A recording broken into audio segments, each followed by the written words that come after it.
What is up, you speedy suckaroos? This is OBB, the Diecast News Guy, and welcome everybody to a NASCAR Authentics Diecast review.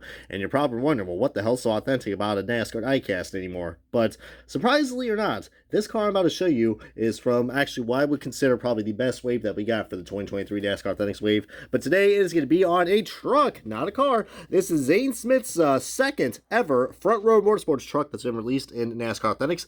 If you guys haven't seen my my winter circles video, go ahead and check that out. But yeah, I mean, it's pretty appropriate that we got ourselves yet another Zane Smith truck, but now with the that Truck Series Championship logo. I mean, for anybody who does not know, this guy was the Truck Series champion last year, and we gotta talk about that front end because that shit looks pretty darn goofy, almost as goofy as those damn Goodyear tires.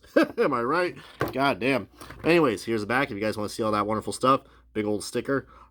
Yeah, collect them all. You should collect them all, but if you are at Walmart, good luck, Chuck, because you will never find these cars in stock because distribution-wise, this shit sucks.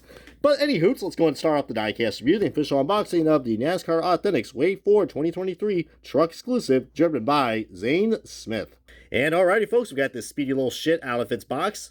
And before we start off, guys, I got to showcase what is included with every NASCAR Authentics diecast that you have, including those Winter Circles cars.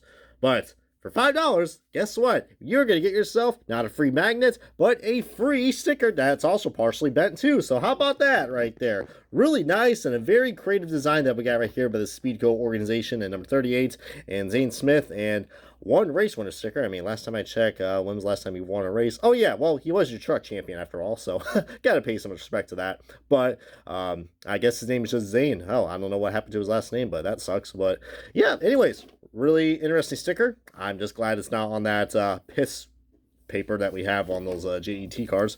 But now, as I got this diecast up in the air like a diecast buffet video, as you can see, this car does, well, not car, this truck has a matte finish. And that looks pretty cool. When I first looked at this paint scheme, I kind of thought, oh wow, Goodyear's going to sponsor a car, because it looks pretty similar to it. But anybody who is a big fan of the front motorsports diecast, I mean, they probably have seen the Speedco car before, but this is the first time we've ever got the Speedco car released. It was offered before, I think, with the Gold Series, but it was canceled along with the Daytona win. But yeah, you see right there, I mean, Speedco, you can only imagine what the hell that means. I mean, repair, lube, and tires. Gee, if you can't find that anywhere else but auto parts store, I think you're not trying hard enough, bud. But anyways, this is a nice matte finish. Sure, the white interior might look weird, but I kind of like it. It gives me some throwback vibes of like how the old racing champion trucks used to look like back in the 90s. Yeah, I sound like one of those old guys now. But the Speedco truck does look really nice, but one thing I'd love to say that does not look nice is this front end. And yeah, you can clearly see, I mean, I'm out here just showcase you guys. I mean, this is how it is laid flat on the car, on the ground. And it might not look terrible, but just you can clearly see that this is trying to give the illusion that this grill is like trying to bulge out. But it's flat, and you can see the mold just clearly where it's supposed to be. It's just really stretched out, and this thing looks like it got like sucker punched into like the Daytona wall or something. So I think it's time for Lionel to update their truck molds. If you guys aren't aware, they use one mold for all three manufacturers. So compared to what they do with the Xfinity cars and the Cup Series. So I think it's about time we get some changes, because this right here is pretty unacceptable for $11 quality. Looks pretty darn goofy. Well, it can't be as goofy as that Sundrop late model car that we had last year. Wow. There's a reason why I didn't got that thing, because that was atrocious. But it's not atrocious. We got Goodyear Eagles that are actually intact. But yeah, I do, as you can see right here with my little Pixar light in the background, this is a really, really well out cool paint scheme in terms of the color and the vibrancy. But what I was trying to say before I got distracted by the blue and yellow, because that's all I see nowadays, this is a truck I like that has like a matte finish to it. So as you can see, I mean, compared to the Love's Travel Stop car, which we might as well go ahead and showcase because, heck, you guys have already liked my Zane Smith truck review. So, but you see what I mean? Same issue that we got right here. By the way, both these, you can get these at, well, you should be able to get this at every retailer.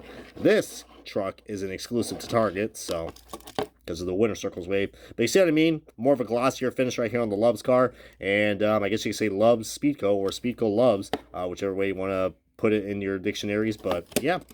But as far as we got to say, These are pretty two iconic trucks that I'm really glad that we got released in NASCAR Authentics, especially for Front Row Motorsports. I mean, heck, we only had like Michael McDowell with like what two of his cars from like 2021 made it into a NASCAR Authentics wave, but nothing for the Front Row Motorsports.